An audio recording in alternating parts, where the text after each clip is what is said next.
This week on Head to Head, the Rise of Skywalker non-spoiler review. You're listening to Head, a Star Wars podcast. Two fans, two generations, all things Star Wars. Begins now. Hello, everybody. I'm Eric Vansel. And I'm Daryl Sanders. And we're your hosts for this podcast. We saw the Rise of Skywalker. Yes, we did. And this week, because we're being cool...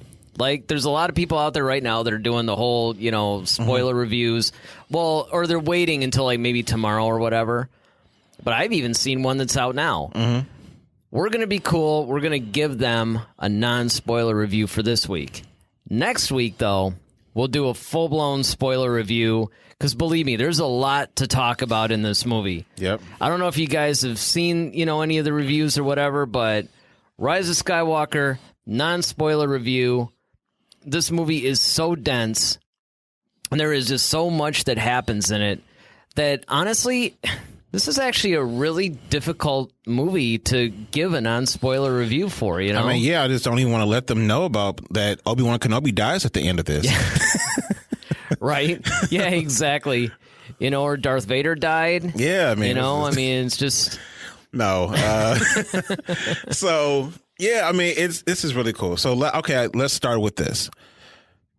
Let's go with the reactions from people that saw the premiere. Okay. Let's start with their reactions first. All right. Because I remember you sent me some stuff, and then I saw some stuff, and we were kind of sharing that. And you guys might know this too. Daryl and I a lot of times we follow other YouTubers, other people. We follow John Campea. We follow the Collider Jedi Council guys.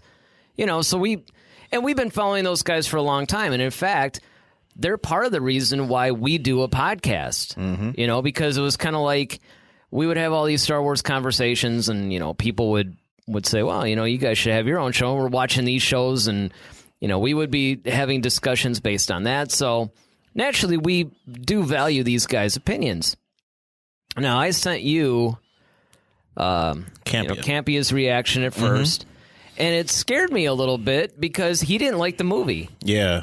He'd like parts of it, but he didn't really like it. It didn't work for him. He did say, though, that a lot of people would probably like this. Right. But for him, it just didn't work. And then, Christian Harloff, who now has his own network, but, he used to be the host for Jedi Council. He liked it. Now, he hasn't done any videos or anything like that yet. There was just a tweet that he posted that he was satisfied with it. Great action, great everything. The ending really made him happy and everything. Mark Ellis, who's another guy, he basically liked it. But then there's Jeremy Johns, who did like a whole video just brutally trashing the movie, actually. So, we were really a little bit nervous, I think, going into this. Like, oh, man, because, this is supposed to be the movie that was just going to bring all the fans back together, and just knock it right out of the park. Yeah. Just even listening to some of the reviews, there's a lot of people who say, it was too much of this, not enough of that. And, Well, let's go through this. So, okay. So a lot of the people were saying, and then we'll get to our points, but the common themes, I think, in the reviews were that the pacing was a little bit too fast, that it didn't give you enough time to breathe and really absorb everything. Yeah, absorb everything and focus on the characters and get some character development. Another one was that they had these new characters, but you didn't really spend a whole lot of time with them, and you barely had enough time for the old characters. What was another criticism? One of the things that I think they... See, I'm trying not to spoil things now. This is where it gets hard, ladies and gentlemen. Non-spoiler. I know, right? Yeah. So one of the things, like you said, they didn't give the actors the things that a time to breathe, or like to create a sense of peril, like things moved too quickly past certain points. Basically what would happen is, the characters would have a challenge of some sort. Right. And it was like there was a lot riding on it, and then suddenly there wasn't. Yeah, it was just like, oh, well, that was fast. Yeah, or, somebody else some other character would just come up with some like really quick solution. It's like, oh yeah, okay, we'll just do that then. I mean, yeah. Mm-hmm. I mean, as a basic storyline, I think some people had some issues with the basic storyline. Of course, there were some decisions that JJ made that a lot of people thought were very bold, but they weren't necessarily happy with the outcome. So these are all the things that are happening, while we're getting ready to see this movie. All these reviews, and I was reading reviews, even though I had a migraine on opening day. Unfortunately, I had to go. We had a holiday party at work. I had to leave that early. And I'm just sitting there like, oh, man, I got to get rid of this headache before tonight's movie. And while it was calming down, I started reading all these reviews. And it was just like review after review. Either they would be like really positive or they would all say the same kind of problem. The movie should have been longer. There was a pacing issue. Characters didn't have to, all this other stuff. Right. And so I'm progressively going like, man, like I can't even imagine this being an issue. Right. And then some other people that saw it were like, oh, it's amazing. It hit all the beats that I wanted. Oh, and another issue that people had with it was there was too much fan service. Whereas a lot of other people, though, were like, no, it was, great and all this other stuff. So then, you and I get together. Yep. And we're like, okay, and keep in mind, too, that we didn't even see like the first showing. No. Because it started basically like at 6 o'clock is when you were able to finally start seeing this movie. And we ended up seeing like the 9:45 show or something. Yep. So we're driving there just going like, man, I wonder what this is going to be like. Yeah. Yeah. We're just, it was a time, it was kind of like, all right, you kind of have these things looming in the back of your mind and you're really trying to figure out, all right, you trust these people because these guys are professional critics and, we've grown to agree with, that's the thing too. So we tend to agree with the majority of the time. And that's what really kind of freaked me out about this whole thing was like, oh man, I usually agree with these people, So, but then the cool thing that made me kind of hopeful though was the fact that they were split because it's not like Campia and Harloff were both on the same side. Right. So it's like, okay, there's hope as they have in Star Wars. There's always this whole theme of hope. Yeah. And that's the thing. And I mean, it should be noted, and again, just so you guys are all on the same page here, we're not going to be going to the Cantina today. There's not going to be a Duel of the Fates. This is a special show. This is all about our non-spoiler review, which we'll eventually get to, on the Rise of Skywalker. That's all we're going to deal with today. Yeah, and that's all we're going to deal with next week, too, except it's going to be spoiler heavy. Yeah. Now, like a lot of magazines like Rolling Stone heralded as a great movie. Yep. They're great. Well, and a lot of them actually said, okay, it's a great movie, but it had problems. Or, the thing was rife with problems, but, it was a satisfying conclusion or something. Yeah. And then, of course, like you're looking at some things from the fans. And that's the other thing, too. It's like, okay, well, how do the fans really feel? And so, there's some of our friends said they saw it. They saw it like right before we did. Yep. And he was like, all right, I'll give it a B. I'm like, okay, well, that's cool. Yeah. And a lot of people that I was reading, because once I got home from, our showing, because by the time we got out, there was like 2 or 3 or 4 droves of people that were posting about it. And they were all pretty overwhelmingly positive. There's a couple of friends that I had, one friend in particular, who was really kind of scathing about it, even to the point where he was like, yeah, I'm just going to curl up with my Heir to the Empire book now and, read that. I mean, he was pretty critical, actually. Okay. But again, and I have to point this out early on, while I don't agree with the overall criticisms of the movie, I do understand them. Yes. I understand why this movie wouldn't work for some people. Yeah, to a degree, I do understand it. I mean, I think that, I mean, I have some issues, which I'll get to. Probably in the spoiler review? Well, not even in the spoiler review. Are you going to be able to share some today? Yeah, I'll be able to share some today, but I'll go in depth into it in the spoiler review. Okay. I'll just kind of give you the kind overarching thing. But yeah, I mean, it's like this movie is so hard to do a non-spoiler review for. I know, yeah. That's why we keep talking like this, by the way. Yeah, it's like this weird foreign language. But yeah, so I think that the people who saw the movie, who had things negative to say about it, I can see those points. And that's another thing. It's like Star Wars is not a perfect thing. It never was really, because even when you really think about like, okay, if you want to call it a perfect or call any of them a perfect movie, A New Hope was probably the most, with that, and maybe The Empire Strikes Back was probably the most perfect if you want to give that title. But I mean, Return of the Jedi had issues, you know, of course the prequels had issues. And so it's so much like you can't put things so far on a pedestal that, you know, you can't allow for things to breathe, to grow. You know, it's almost like expecting a perfect person. Well, I'll tell you what, and here's the thing, and this is what I actually wrote on Jeremy John's YouTube page after seeing his pretty scathing, hilarious though. If you haven't watched it, okay, yeah, I gotta check it out. Yeah, it's funny. I mean, it is really funny. Yeah. I'm on break now, so now I can actually sit down and watch some stuff. I actually don't know if, you know, like I don't really agree with it. But again, I understand his point of view, though, you know, and he puts it in such a hilarious way that you can't help but just crack up. But okay. I responded because, once again, you see a little bit of this. It's funny because it's not quite as venomous as the Last Jedi stuff was. And a lot of it is because these people that are giving these scathing reviews say, listen, if you know, Rise of Skywalker and The Last Jedi are on at like 3 a.m. on Netflix, guess which one I'm going to watch? Rise of Skywalker. It's a more fun movie to watch. Everybody admits that it's a pretty fun movie to watch. It's cool.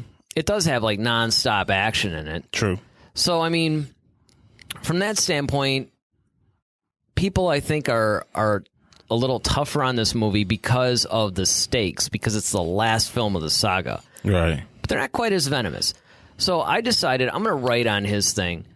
Plus, you know, I mean, we like to support our fellow YouTubers as well. Sure. I mean, you know, we're on YouTube. We're trying to get people to, you know, listen to us and everything. And one of the ways that you actually join and branch out in the Star Wars community is you comment on other people's things. Right. So what I said essentially was like, look, when the original trilogy came out, which is basically the gold standard, the lore was new. It hadn't quite cemented itself in yet I mean, it was pretty much an instant culture phenomenon. Right. But once the prequels hit, you had about, 15, 20 years of Star Wars that was like in pop culture and rooted in your mind. Right. And the problem that even Lucas himself had is that if you venture too far away, you're going to get criticized for it. If you do anything that's too repetitive or, cliched or whatever, you're going to get criticized for that. And if you start changing, the canon, which is what a lot of people also criticize this movie for, whereas I said, no, it's really more expanding it than changing it or throwing it away. But as you're getting further, because the sequel trilogy is even like, 10 years beyond the prequels.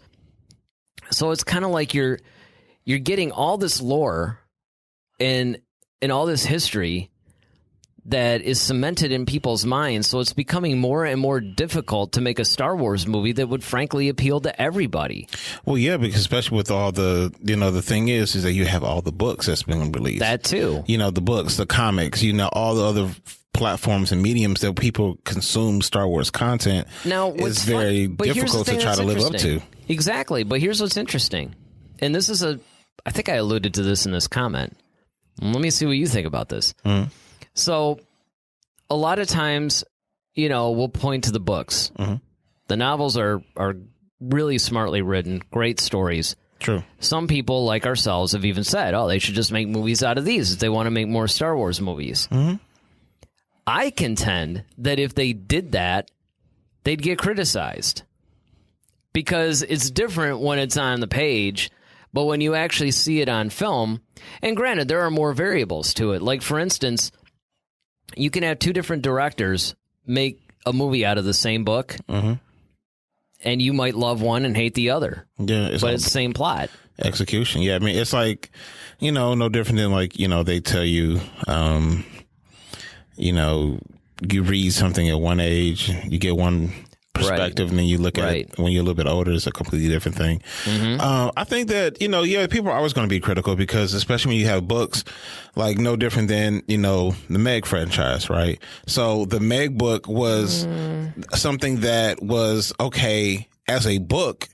It was like, wow, this is amazing. Yeah, but then, you can't do that. You can't do that one. No, I don't mean you can't do it because I'm like attached to it. I mean, you can't do it because they literally changed the plot of that book. No, that's what I'm saying. That's my point, though. It's like no. That's my point, though. It's like, okay, if you have a book that's like, okay, this is a gold standard book, basically, but then you get some director who comes or a production coming that wants to like, okay, we're going to change some things. Yeah, but what I'm talking about though is like then now people are not as let's invested just say into it. Let's just say that you get a director that they make the book into a movie essentially. Okay. Very much like the first Harry Potter book. Okay. Like, what's funny about the Harry Potter series is as the movies went on, they ventured further and further away from the books a little bit, left out certain subplots or changed things here and there. The first movie is like the first book is practically the script of the movie. And if they did that with any of these novels that they've written, I'd be willing to bet money that there'd be a lot of fans that would be out there complaining about it.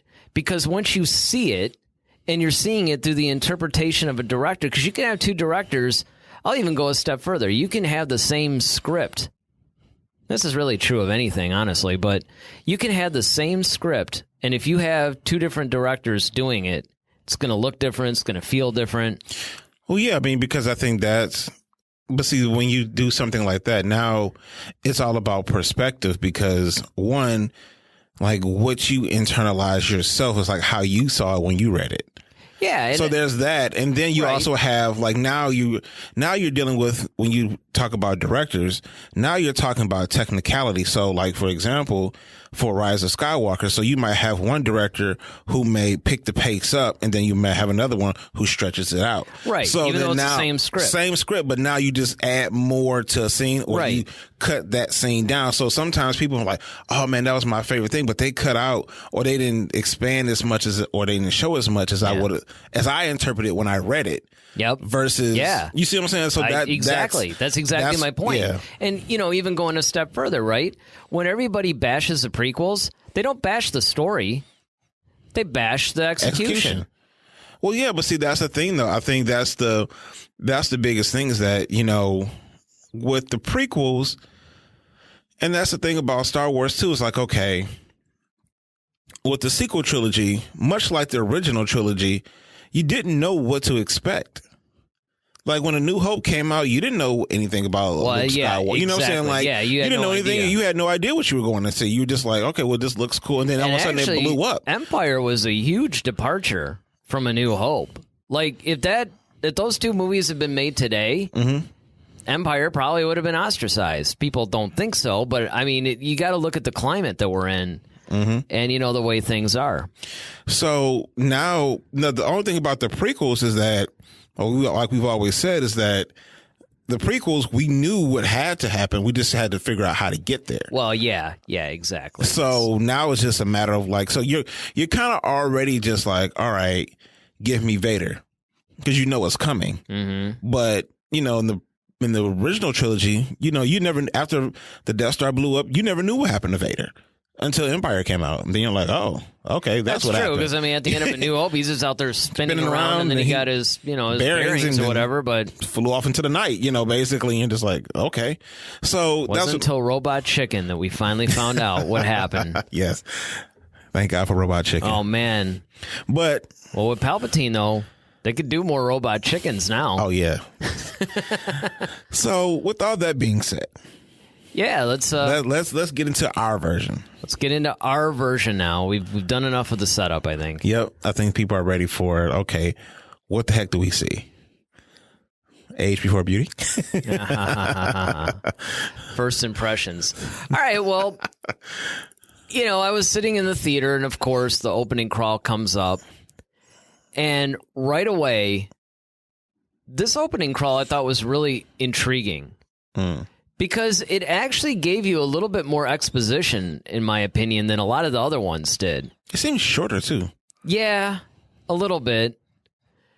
But it was, I don't know, there was something different about it. And it immediately puts you in. And then, of course, the movie opens, well, of course, without spoiling anything, but it opens in the middle of something. Yeah.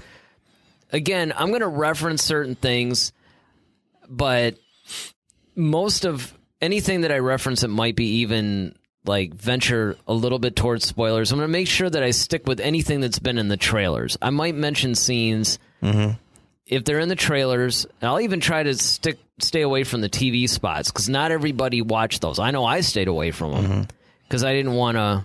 Yeah, taint it. Right.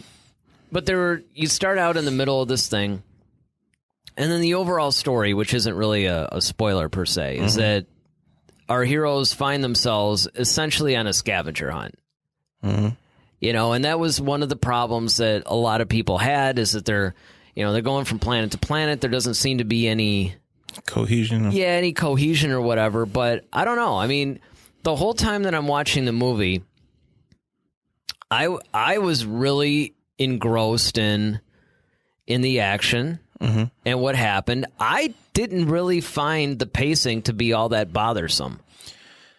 I found the pacing in some spaces was bothersome. Like there's some things that you needed more elaboration on, and there's others where you didn't need as much. But yeah, in the beginning, you have this event going on where everybody's kind of doing their own thing.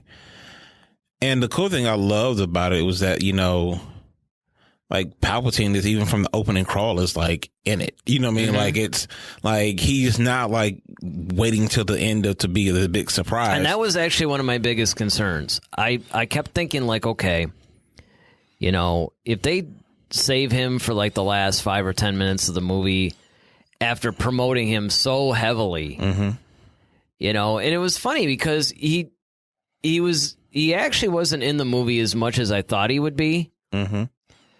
But he was in the movie throughout the movie. Yeah, his presence was there. There were certain appearances. So I mean, if you're a fan of Palpatine and you're excited for his return, you will be satisfied.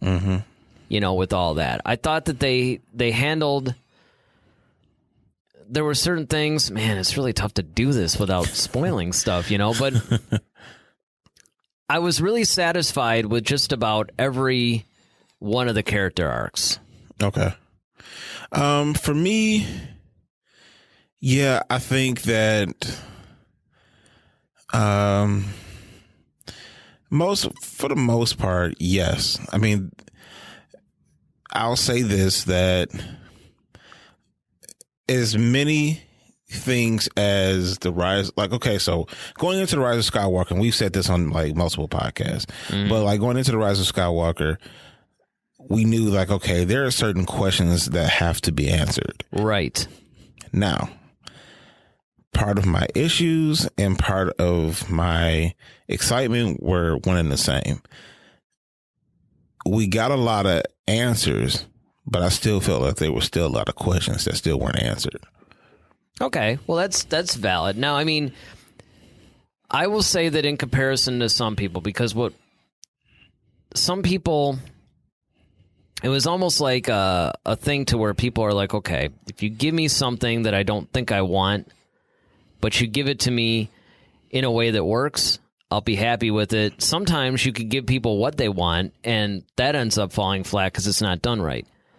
For me, I pretty much got everything I want because in a very big way, something that I had been talking about on this podcast, I was dead on correct about. I had some too. It was one of the theories that I had been thinking of, and I talked about it on this podcast, and I said, you know what, this is what I'd like to see. here's like, I think I had like one of three things that it could be, but here's my favorite one. My favorite one's the one that made it into the film. It's also the thing that I said would make the most sense. Right. And so that, and again, this is a good example because it's something that I wanted, but it's like, okay, how are you going to give this to us? Right. And I was actually pretty cool with the way that it was done. You know, it was, and that's a good example of a lot of things because there was a lot of cliffhangers in this movie too. There was a lot of times that maybe you thought a character was dead. Yeah, they did that. And then that character wasn't. Yeah, and you're just like, thank God. You know, and but they kind of... They play with you. Yeah, they play with you a little bit. There were certain things, there were certain conclusions to some of the characters that were unexpected. You know, and I thought that worked out pretty well. Or there were like hints at things where you thought this is where they were going, and then it didn't, you know? Yeah. Yeah. Yeah, and that's the thing, is that the movie was not as predictable as I thought it might be. And that's the trouble for me. Like, a lot of things I could predict. Like, there's a lot of situations or things I was like, okay, I know what they're going with this. Or I know how this is going to end now. But here's my theory about that, though, is the fact that I think that a lot of that has to do with the fact that not just on our show, but all these other shows ad nauseum, people have been throwing out theory after theory after theory about every possible outcome of this film. So in a lot of ways, some of the things that I started thinking, well, you know, this is kind of predictable. I really had to stop and think, is it really predictable, or is it just because we've theorized and it's like, oh, I guess it was theory number B? No, I think it was theory. Well, not theory, but I think it was predictable because of something that was foreshadowed at a point in the movie, and then it came back again. I'm just like, I already know how this is going to end now. Okay. Before I got there, I was like, okay, I see where they're going with this already. Yeah. Yeah. You know, and I was pretty satisfied with a lot of things. Now let's talk about the General Leia moments. Okay. So what did you think about those? I think that, you know what, there were more than I expected. Yeah. That was another thing I was going to say, too. She was actually in the movie a lot more than I expected her to be, in ways that I did not expect her to be. Yeah, and then there was this one, for me, it was this one really cool scene where I was just like, well, actually, like two, I was just like, all right, sweet. And one of my kind of predictions kind of came true in regards to Leia. Okay. I know, it's tough, man. All right, never mind. I'm not even going to address that yet. I'm going to just wait. Because I don't, so you guys know. This non-spoiler review probably is not going to be the normal length of our podcast, right? Because there's only so much that we could talk about with this. But what we want to do is we want to give you guys like a sense of what you're going to see if you haven't seen the movie. Or because, you know, I mean, this is Monday, right? So, I mean, obviously, if you haven't seen the movie yet, you've made it through the big box office opening weekend. Right. So either you haven't had a chance to see it yet, or maybe you're on the fence. You know, maybe Last Jedi kind of freaks you out. Yeah, it turns you off a little bit, and you're like, you know what, I'll wait and see. Or, you know, there's been some people that have actually said, you know what, forget it. Last Jedi did it for me. I mean, Disney sucks, and I'm not going to ever see another Star Wars movie again. So I think what we need to do in this final lap of our review here is give people hope. Yeah, hope. Like, we obviously really enjoyed the movie, so why should people go out and see this movie? Okay, why you should go see this movie? One, it hits all the beats. It answers a lot of the questions that you've had since The Force Awakens. There's a lot of action in it. There's a lot of good humor in it. Yeah, that was another thing that I thought too, is the fact that the Star Wars humor, it was actual Star Wars humor, and it was hilarious. I mean, it was actually even funnier than I thought it would be. Yeah. And from characters that I didn't expect to make any jokes. Yeah. I think there were There were some cool reveals in it. And you get the lightsaber battles, you get force powers, you get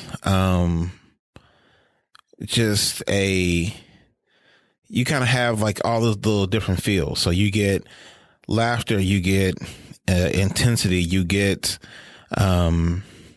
sadness, you get the joy. So I think you hit all those different things in this Star Wars movie. And by and large, if it had to end this way, it did a pretty good job at wrapping it up. Yeah, and I'll say for, my thoughts, and this is another thing that I posted on a couple of comments today when I was making my rounds on YouTube, is that, look, it's an impossible task that JJ had to try to please everybody. There was no way you were going to be able to do it. The criticism that I agree with, but I don't think it's as big of a deal as what everybody's making it out to be, is the fact that maybe JJ tried a little too hard to please everybody. And, rather than either streamline the movie or make it longer or whatever he needed to do, it was almost like he was trying to put everything in there that would make everybody happy. You know what I mean? And just here. I never really got the sense of too much fan service, really. I did slightly. Did you? Slightly, yeah. I got a little bit slightly, and I'll say that for the spoiler review. But yeah, there were some things I was just like, no, we didn't really need that. But or whatever. Yeah, I enjoyed it, but it's just like it kind of. Well, I mean, if it was a little on the nose, maybe. Yeah. Then yeah, for me, it was doing exactly what George Lucas designed Star Wars to do, make you feel good about things. Everybody forgets that Star Wars essentially is a modern fairy tale. Yeah, it is. And it's like everybody's trying to hold it up to all these things, and it's like you don't really need it to, they want it to reflect reality more, or, today's culture or whatever. It's like it's a fairy tale. Right. It's not supposed to do that. Some of the beats, it's not supposed to be like ultra realistic. It's supposed to be almost surrealistic. Right. And I think that JJ actually succeeded in giving us something that felt like an old school Star Wars movie. True. Something that was fun. Something that gave you a sense of adventure. Again, I share the criticism of maybe we could have seen, our heroes in a little bit more real peril. And I'll get more into it in the spoiler review because I almost just let something go. It wasn't a big spoiler or anything, but I don't even want to share that. But right. Let's just say that a lot of the things that the characters had to do, it was a pretty easy going time. They didn't really have any challenges, when it came to what they had to do. So I would have liked to have seen maybe a little bit more of that. But all the questions were answered. The answers made sense. It's not made to overly scrutinize it. I think that the movie overall, while could it have been better? Yeah, it could have been better. Was it a perfect movie? No, it wasn't a perfect movie. But at the same time, it didn't really have to be. No, it didn't. Yeah. And I think I think if you guys are going and, you're on the fence about it, go check it out. And when you do, leave your comments in the comment section, although you'll probably be more likely to do that on the spoiler review. But right. For those who have seen this movie, what did you guys think about it? Did you agree with a lot of the people who are criticizing the movie and maybe it didn't work for them? Maybe it didn't work for you. Let us know. Or what about maybe like us, it did work for you? I mean, there were certain elements that probably didn't work for us, but for the most part, the movie really worked and worked well. I for one, cannot wait to see it again. Like 2 or 3 more times. Yeah, I'm definitely going to have to. This is a movie that I could actually go and see it 4 days in a row. Easy. Well, you have to because almost not 4 days in a row, but Yeah, right. You have to see it 4 days in a row. Hey, Disney probably feels that way. Disney would love that. No, but I'm saying this is a movie you probably definitely want, especially if you're a true Star Wars fan, you're definitely going to want to see this probably multiple times to catch every little thing. Yeah. Oh, yeah. Because there's a lot in here. Yeah, like I said, I mean, one of the other things that reviewers actually did say was it was like, I have to process this. I have to process it. Everybody kept saying that. And I'm like, really? Now I understand. Mm-hmm. There really is a lot to process. And, you know, honestly, I'm sure, you know, in future podcasts even, we'll probably revisit certain elements of the Rise of Skywalker, and we'll probably add stuff that after seeing it, you know, 3, 4, 5 times or whatever, it's like there's a little bit of a different perspective. Yep. You know, we'll see. But anyway, let us know what you guys think. And, you know, we'll end up seeing you guys next week when we do the full-blown spoiler review. You're not going to want to miss that. With that, I'm Eric Vansel. I'm Daryl Sanders. May the Force be with you. Always. Head to Head, a Star Wars podcast. Be sure to follow us on Twitter @HeadToHeadSW. Submit your questions for our next show. Visit our official website at headtoheadswpodcast.com. Until next time, may the Force be with you, always.